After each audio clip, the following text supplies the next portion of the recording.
साथीहरू के छ खबर? म चाहिँ घाँस काट्न लाग्ने अब जङ्गलतिर। यो चाहिँ हाम्रो गाउँको नर्सरी, त्यो चाहिँ हाम्रो गाउँतिर है। त्यो चाहिँ मेरो घर होइन साथीहरू। ल हेर्नु है, अमृतसरको बोट, यो आँपको रुख, हेर्नु यो केराको बोट। म चाहिँ नर्सरीतिर घाँस काट्न जान थालेँ। अनि चाहिँ हाम्रो यो पैनी छ है, पैनी कुलो होइन नर्सरीमा पनि कति राम्रो फुल फुलेको। कसैले अनि घाँसको भात लिएर आइसक्यो। यहाँको बुवाले भिनाजु, ओहो भिनाजु फुल भएको घाँस ल्याउनु भएको त, फुल भएको घाँस ल्याउनु भएको त। घाँस छैन कि भिनाजु? हाम्रो भिनाजु उहाँ चाहिँ अङ्कल हुनुहुन्छ, नर्सरीतिर घाँस काट्ने हिँड्नुभयो होइन साथीहरू। हामी चाहिँ यतातिर गाउँघरमा चाहिँ हाम्रो 3-4 यसरी बित्छ है। घरको काम धन्दा सक्यो अरे टक्क नर्सरीतिर घाँस काट्न निस्कियो है। यो चाहिँ मेरो भ्लग हो होइन साथीहरू। हजुरहरूले मन पराइदिनुहुन्छ भने आशा राखेको छु होइन। हजुर मन पराइदिइराख्नु भएको छ होइन। अझै पनि मन पराइदिनु होला, साथ सपोर्ट गरिदिनु होला होइन। अनि हजुरहरूको साथ सपोर्टले गर्दाखेरि म पनि यसो अगाडि बढ्न पाउँछु कि भने हौसला ऊर्जा हुन्छ, बढ्छ होइन। हजुरहरूको कमेन्टले, हजुरहरूको साथ सपोर्टले। हेर्नु कति राम्रो हराभरा ठाउँ छ है हाम्रो। वा राम्रो बाँसको रुख है। यो चाहिँ त्यो अम्बाको रुख हेर्नु, हरेक किसिमको चिजहरू पाउँछ हाम्रो नर्सरीमा। यो कटहरको रुख है साथीहरू। यो चाहिँ हामी चाहिँ हरेक सिजनमा, अब पानी पर्ने सिजनमा, यो वर्षाको सिजनमा, यो असार साउनको सिजनमा हामी चाहिँ यो बाँसको मुनाबाट तामा बनाएर खान्छौँ होइन। आलु तामा भयो। अनि तामालाई फेरि त्यो बाँसलाई फेरि यो काटेर बट्टामा राखेर फेरि तामा बनाएर खान्छ। म चाहिँ अहिले घाँस काट्न हिँडेको छु साथीहरू। म चाहिँ एक्लै छु हेर्नु है। नर्सरीमा आमा हुनुहुन्छ, त्यही भएर म घाँस काट्न हिँडेको। आमा नभए त डर लागिहाल्छ मलाई त एक्लै त। त्यति राम्रो फुल पनि फुल्छ हेर्ने नर्सरीमा।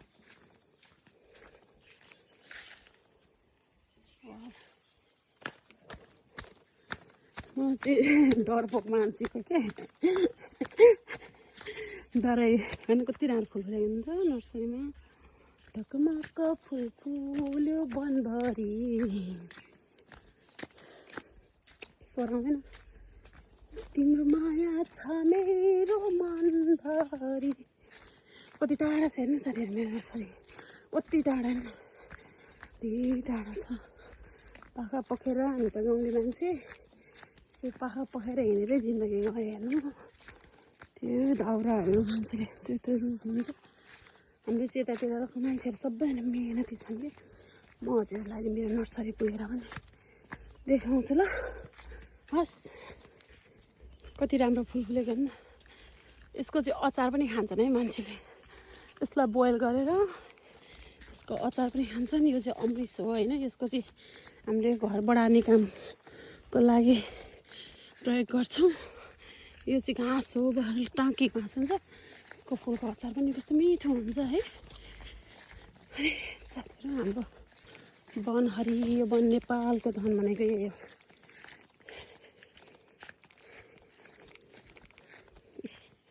कति घाँस छ हेर्नु सबै। यो सबैको आफ्नो भाग लगाएको जग्गा हो होइन। सरकारले यसमा चाहिँ पहिला गाईबस्तुहरू चरेर यो कुनै पनि बिरुवाहरू बसेको थिएन कि। त्यही पहिला यो ठुल्ठुलो रुखहरू हो। अनि अब चाहिँ अनि मान्छेहरूलाई दुःख भयो, धेरै टाढा घाँस खान जानु पर्थ्यो नि त यो नर्सरी नहुँदाखेरि। अनि त्यस्तो गाह्रो भएपछि अनि मान्छेहरूले सबैले ल सबैजना नर्सरी बाँडौँ, नर्सरी बनाऊ। नर्सरी बनाएपछि अनि हामी सबैजनालाई घाँस काट्न सक्नुहुन्छ। चरन पनि रोप्नु भयो साथीहरूले। उहाँहरू भनेर नर्सरी फाँडिरहनु भयो भने कति दुःख कति मिहिनेत छ। एउटा अङ्कलले नर्सरी फाँडिरहनु भएको छ। भारी पुग्यो ए।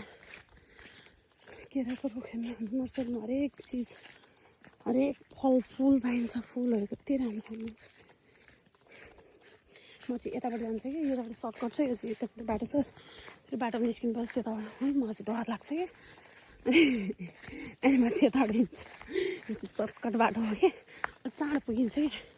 आमा पनि देखाउँछु ल कसको आमालाई पनि आमाले भाइ पुऱ्याउनु भएको छैन होला के पुऱ्याइसक्नुभयो कि म चाहिँ यहाँनिर अलिकता बच्चाहरूलाई अनि बुढाले लगिनु भयो अफिस के अरे अफिस रे सरी मिस्टेक है टाउनसिप अनि बोर्डिङ लगिदिनु भयो अनि उहाँ चाहिँ अब खाना खाइसक्नुभयो उहाँलाई चाहिँ मैले अनि खाना दिएँ उहाँ पनि अफिस जानुहुन्छ ल हेर्नु साथीहरू हाम्रो चाहिँ पानी तिखो लगायो भने पानीको केही दुःख छैन नर्सरीमा तर यो फोहोर पनि हामी खाँदैनौँ है घरबाटै ल्याउँछौँ आमाले लगिसक्नु यो चाहिँ हाम्रो खोल्सो हाम्रोतिर चाहिँ खोल्सो भन्छन् यसलाई यतातिर पानी जम्मै यो चाहिँ जुन ठाउँमा पानीले आएर बेसमा पानीको बेग ल्याएर हानेर त्यो खाल्टो बनाएको हुन्छ नि त्यो ठाउँमा चाहिँ पानी जम्छ कि म चाहिँ अलिकति उकालो लाग्यो हेर्नु साथीहरू त्यो स्याहार्चे भात कति राम्रो फुलेन साथीहरू हाम्रो नर्सरीमा यो चाहिँ जमुनाको बिरुवा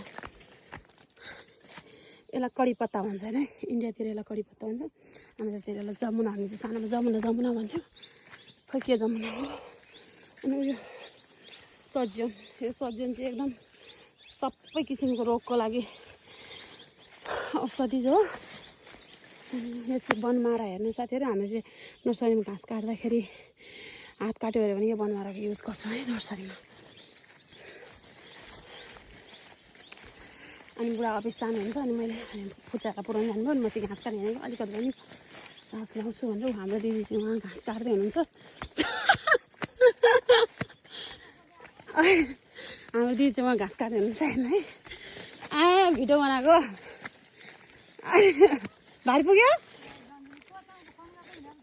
होइन भिडियो बनाएको भाइ पुग्यो भर्खर हो म त आमाले भाइ पुऱ्याइसक्नु भयो होला हाम्रो दिदी उहाँ घाँस काट्दै हुनुहुन्छ यो चाहिँ हाम्रो नर्सरी हो पाखा पोखेर म काट्ने नि दिदी लिएर आउने कहिले हुन्छ होला त अब चाहिँ मेरो नर्सरी आउन लाग्यो है यो घारी कटेपछि चाहिँ मेरो नर्सरी आइहाल्छ हाम्रो नर्सरी चाहिँ अलिक सफा छ कि अरू मान्छे खासै नर्सरी सफा गर्दैनन् अनि घारी भनेर त्यो पनि फुल घाँस हो यो चाहिँ साथी कति राम्रो हेर्नु त ठ्याक्क 7 मिनट 19 मिनट 19 सेकेन्ड 21 सेकेन्ड अब चाहिँ नर्सरी आइपुगेँ पुरा फुल फुल्यायो त अनि कति राम्रो नर्सरीतिर ए फुलहरू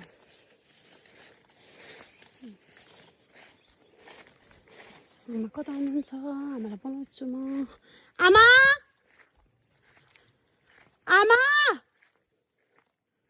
सायद आमा पाखातिर लाग्नुभयो मैले आउँछु पनि भनेको थिइनँ त्यही भएर यो चाहिँ हाम्रो नर्सरी है हाम्रो नर्सरी कति सफा छ हेर्नु साथीहरू ल म आमालाई देखाउँछु भनेको थिएँ अब चाहिँ म घाँस काट्छु होइन आमा आउनुहुन्छ ए आमा धुलो घाँस काट्नु भएको हो केरा पत्ता त्यतै काट्ने हो ल साथी म अब पाखा लिएर जान्छु है हजुरहरूलाई पाखामा खान्छ न अब चाहिँ हाम्रो यतातिर चाहिँ कि अब चाहिँ घाँस कम पल्नु छ कि पानी अब हजुर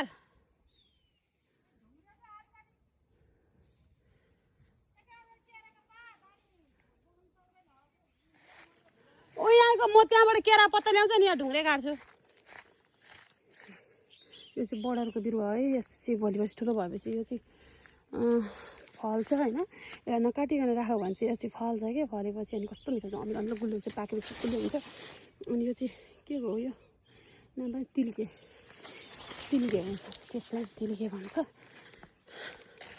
म चाहिँ पाखामा उक्लेर देखाउँछु ल आमाले घाँस काट्नु भएको हाम्रो आमा कति मेहनती हुनुहुन्छ कति हजुर अलिकति त्यहाँ माथिबाट केरा पत्ता ल्याउँछ अनि अलिकति यहाँ ढुङ्ग्रो काट्छु यस्तो उकालो दुःख छ गाउँघरमा यो चाहिँ हाम्रो नर्सरी केरा पत्ता भएको छ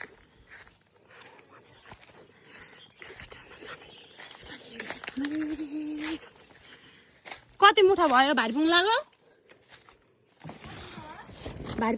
भने खोज्यो